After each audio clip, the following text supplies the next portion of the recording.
Assalamualaikum. Welcome students. Welcome to our YouTube channel English Language by Zinda Science. Students, आज हम करने जा रहे हैं अपने कुछ uses next conjunctions के।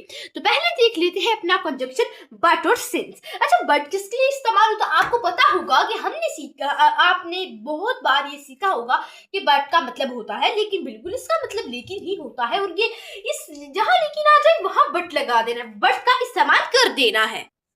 लेकिन इसका और भी एक इस्तेमाल होता है। इससे क्या अगर कहा जाए सवा, मैंने हर किसी को पार्टी में इनवाइट किया आपके सवा, ये जो है ना आपकी सवा, ये जो है ये इसका इस जहाँ ये आ जाए तो हम बट का इस्तेमाल करते हैं। लेकिन वहां क्या आनी चाहिए, वहां हमारे पास डिटर्मिनर्स होने चाहिए, जिस तरह से एवरी, व्हेन, समवन, इस तरह से डिटर्मिनर्स होने चाहिए।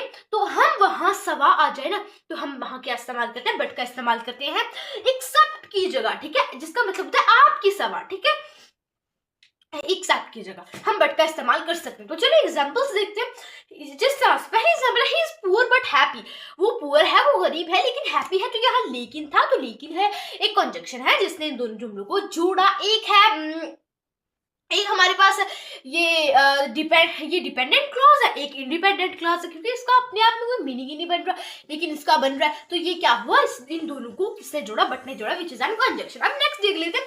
I like everything but coffee, यानी मैं हर चीज पसंद करता हूँ, मैं हर चीज पसंद करता हूँ या करती हूँ कॉफी के सवा, ठीक है। ये जो है ना, सॉरी, इनको क्या लिखना था, साथ में लिखना था, एवरीथिंग, ठीक है, everything. I like everything, everything में ये डिटर्मिनर, इसके साथ हमने बट सवा एज अ सवाल लगाया, तो फिर यहाँ बट का इस्तेमाल। और नेक्स्ट एग्जांपल देखिए, आई मेट एवरीवन, मैं हर एक से मिला, बट यू, आपके सवा, मैं हर एक से मिला आपके सवा। तो यहाँ आपके सवा इस्तेमाल करने के लिए हमने बट का इस्तेमाल किया। तो हमने देखे कि बट के दो इस्तेमाल होते हैं, एक जहाँ लेकिन है तो हम बट का इस्तेमाल करते हैं, एक जहाँ एक्सेप्ट का बताना हो ना, एक्सेप्ट आपके सवा, तो समझ लो यहाँ एक्सेप्ट है, यानी आपके सवा, तो आपके सवा भी यहाँ लगा सकते हैं एक्सेप्ट भी, लेकिन यहाँ हम बट का इस्तेमाल भी कर सकते हैं।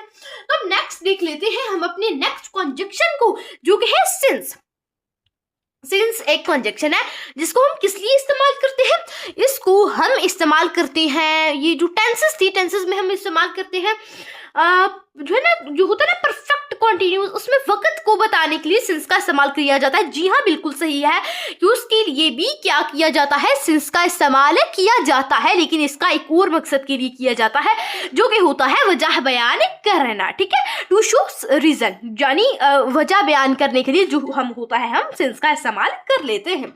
तो हम ये बिल्कुल इसका जो रूल होता है ना, एज की तरह ही होता है। एज में हमने वजह बयान करनी होती है, और वजह किस तरीके से बयान करनी होती है, चलिए एग्जांपल पढ़ लेते हैं। Since I was poor, since मैं गरीब था, I couldn't buy I couldn't buy a new car, मैं नई कार जो थी ना नहीं खरीद सकता था, मैं क्योंकि मैं गरीब था। इसमें ये है, हमने एज में सीखा था कि जो पहले बात होती है ना, वजह होती है, वो इतनी अहम नहीं होती, जो उस वजह की वजह से, वो जो इस बात की वजह से सामने आई बात वो अहम होती है। जो वजह से सामने आई बात, यानी मैं एक कार नहीं खरीद सकता, वो अहम होती है, उसको बयान करने के लिए हम सिंस और एज का इस्तेमाल करते हैं। अब देख लेते हैं कि सिंस और एज में डिफरेंस क्या होता है। सिंस और एज में कुछ डिफरेंस नहीं होता, हमने यहाँ सिंस लगाया, लेकिन हम यहाँ एज का इस्तेमाल भी कर सकते थे। और सिंस वो जो हम टेंसेस में देखते हैं ना, वो वक्त बताने के लिए वो एज एन प्रीपोजिशन हम इस्तेमाल करते हैं सिंस को, लेकिन यहाँ हम सिंस को एज एन कंजंक्शन इस्तेमाल कर रहे हैं। सिंस आई वाज ट्राइड, मैं क्या था, ट्राइड था, आई टुक सम टेस्ट्स, मैंने क्या किए, कुछ टेस्ट दिए। तो ये नहीं है इतना अहम कि मैं ट्राइड था, ये अहम है कि मैंने कुछ टेस्ट दिए, ठीक है। तो उसके लिए हमने सिंस का इस्तेमाल कर दिया। सो अब हम देख लेते हैं कुछ नेक्स्ट कंजंक्शंस को। तो अब आता है हमारे पास नेक्स्ट कंजंक्शन ईदर और नीदर नॉट, ठीक है। ये आप कहते हो ना कि या तो ये होगा या तो वो होगा, तो वहां उससे हवा मुराद यही होती है कि इधर आ लो। और जब आप कहते हैं कि या तो ये होगा या तो वो होगा, ठीक है, या कुछ भी नहीं होगा, या ये भी नहीं होगा और वो भी नहीं होगा, ठीक है, इस सेंस में हम नीदर नॉट ईदर नॉट का इस्तेमाल करते हैं। एग्जांपल से समझते हैं, you can either call me officer हूं, ठीक है, जब दो चॉइसेस दी जा रही होती हैं कि आप मुझे कॉल कर सकते हैं, कहाँ, या तो ऑफिस में या तो होम में। तो यहाँ दो चॉइस दी गई है, ईदर या तो आप यहाँ या तो आप वहाँ क्या कर सकते हैं, कॉल मुझे कर सकते हैं। वह हमने इस्तेमाल किया ईदर और किसको, कंजक्शन को। अच्छा ये कहाँ आते हैं, ये शुरू में भी आ सकते हैं एंड दरमियान में भी आ सकते हैं। अच्छा either mom and dad come to receive you, के या तो अम्मी या तो अब्बू तुम्हें क्या आएंगे, रिसीव करने आएंगे। यहाँ दो कंसेप्ट है, यहाँ अम्मी सॉरी एंड नहीं और, ठीक है, यहाँ और आएंगे, यहाँ भी दो चॉइसेस है, ठीक है। नेक्स्ट है ईदर निशा और अली वाज प्रेजेंट, के हवा की या तो निशा या तो अली प्रेजेंट हो सकते थे। अच्छा इसमें दो बड़े ही मजेदार कॉन्सेप्ट हैं जो कि आपको एग्जाम्स में ज्यादातर पूछे जाएंगे। पहला कॉन्सेप्ट ये है कि अगर आपकी ना यहाँ हमेशा दो ही सब्जेक्ट्स होंगे,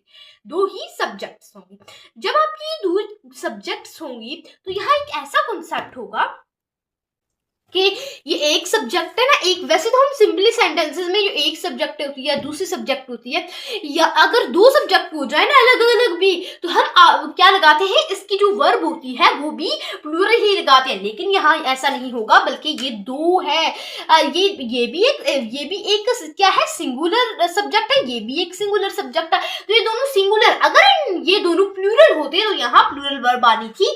ये दोनों सिंगुलर है तो यहाँ क्या आई हमारे पास, सिंगुलर वर्ब ही आई, ठीक है। दूसरा कंसेप्ट कि अगर एक वर्ब हमारे पास सिंगुलर हो और दूसरी प्लूरल हो तो फिर क्या होगा, अगर एक सिंगुलर और एक प्लूरल। तो चलो नीदर नॉट का कॉन्सेप्ट समझते वक्त इसको भी समझ लेते हैं। यानी Ravi is not good in studies, not neither he nor I have money to buy iPhone, यानी ना ही उसके पास और ना ही मेरे पास क्या थे, मनीज थे,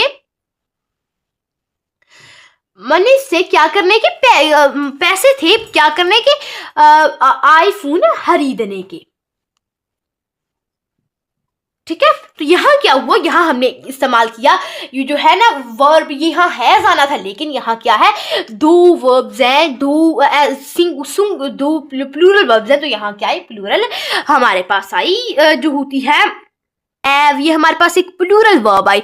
सो होप क्या आपको समझ आ गया होगा दोनों कॉन्सेप्ट कि यहाँ हवा नहीं है। तो यहाँ next example, Ravi is not good in studies, कि रावी स्टडीज में भी गुड नहीं है और स्पोर्ट्स में भी, ना तो वो जो है अच्छा है और ना ही अपनी स्टडी में अच्छा है, ठीक है। तो यहाँ ये दिखाने के लिए ना या ये भी नहीं और वो भी नहीं, ये भी या तो ये या तो वह वगैरह बताने के लिए हम इस्तेमाल करते हैं ईदर और नीदर नॉर को। कर लेते हैं अपने नेक्स्ट कंजक्शन की जो है not only but also and after का यूज, ठीक है। It's not only but also, इसका मतलब है ना सिर्फ बल्कि ये भी, ठीक है। मतलब जहां आपने दो इंसान की खूबियां बतानी, जिस तरह से एग्जांपल देख लेते हैं, she is not only a good student but also a good cricketer, वो एक अच्छी स्टूडेंट ही नहीं है बल्कि एक अच्छी क्रिकेटर भी है, यानी ये ही नहीं बल्कि ये भी है, ठीक है। इसको दिखाने के लिए इस सेंस को, Kashif not only eats, carrot, Kashif गाजर ही नहीं सिर्फ नहीं खाता बट आल्सो कैबेज भी खाता है, ठीक है। अच्छा इस तरह से दो बातों को बताने के लिए हमने इस्तेमाल किया नॉट ओनली बट आल्सो। अब देख लेते हैं अपने लास्ट कंजक्शन आफ्टर को। After he finish his studies, यानी अपनी उसकी स्टडीज कंप्लीट होने के बाद, खत्म होने के बाद, ही वेंट टू अमेरिका, वो अमेरिका चला गया, ठीक है। यानी ये दोनों अलग अलग बातें थी और ये ठीक है इन दोनों को जोड़ने वाला आफ्टर था, यानी आफ्टर का मतलब होता है के बाद, जो कि दोनों को जोड़ता है विच इज एन कंजक्शन। इसी तरह इसको भी जोड़ा, she had the breakfast after match finish, यानी मैच खत्म होने के बाद उसने क्या किया, ब्रेकफास्ट किया। तो आफ्टर ने दो अलग अलग जुमलों को क्या किया, आपस में ज्वाइन किया, जो कि है एक कंजक्शन। तो बच्चों हमें उम्मीद है कि आपने इन कंजक्शंस को बहुत अच्छे तरीके से समझ लिया। हमने इससे पहले दो वीडियो कंजक्शंस की वायरल कर दी है। पहली में हमने कंजक्शंस के कुछ यूज देखे, फिर इसके बाद वाली वीडियो में हमने यूज देखे और इस वीडियो में भी हमने कुछ कंजक्शंस थे उनके यूज देखे। तो बच्चों हमें उम्मीद है कि तमाम कंजक्शन आपने अच्छे से समझ लिए होंगे। अगर आपको इनमें भी कोई कंफ्यूजन है तो आप कमेंट बॉक्स में आकर पूछ सकते हैं। सो आज के लिए इतना ही। मिलते हैं नेक्स्ट वीडियो में जिसमें हम नेक्स्ट कंजक्शन करेंगे विच इज प्रपोजिशन। तो मिलते हैं नेक्स्ट वीडियो में, तब तक के लिए अल्लाह हाफिज, thanks for watching and don't forget to subscribe our channel for more English language videos. Thank you all for watching.